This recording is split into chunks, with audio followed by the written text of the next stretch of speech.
বৃষ্টির আশায় কমলাসাগরের কসবেশ্বরী মন্দিরে দিঘির জল ঢাললেন গ্রামের স্ত্রী পুরুষেরা। যুগ যুগ ধরে রাজ্যের মানুষের মননে বিশেষ স্থান অধিকার করে রয়েছে কমলাসাগরের কসবেশ্বরী মন্দির। প্রচলিত কথা রয়েছে, যখন বৃষ্টির আকাল পড়ে তখন গ্রামের ধর্মপ্রাণ পুরুষ মহিলারা সম্মিলিতভাবে মায়ের মন্দিরে কমলাসাগর দিঘির পবিত্র জল ঢাললে বৃষ্টি হয়। ইদানিং প্রচন্ড দাবদাহের জেরে জেরবার রাজ্য সবাই এক পশলা বৃষ্টির জন্য চাতক পাখির মতো তাকিয়ে রয়েছে। এই বিশ্বাসে ভর করে আজ দেখা গেছে বিভিন্ন বয়সী পুরুষ মহিলা ছেলে মেয়েরা সম্মিলিতভাবে কেউ মাথায় করে, কেউ বা কাঁধে করে কমলাসাগর দিঘির জল কসবেশ্বরী মন্দিরে ঢাললেন বৃষ্টির আশায়। গ্রামবাসীদের দৃঢ় বিশ্বাস মায়ের আশীর্বাদে এবার বৃষ্টির ধারা নামবে।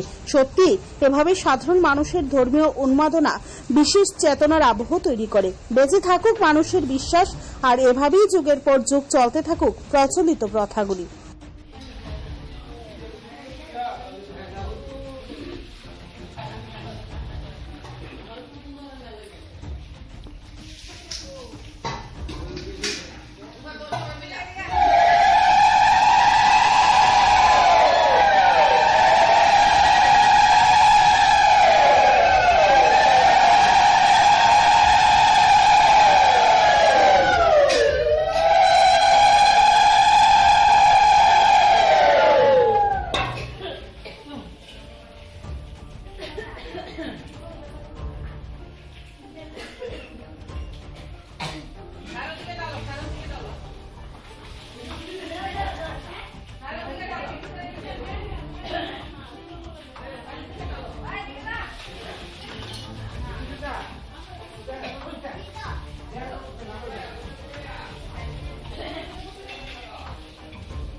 Bureau Report, Tripura News 8।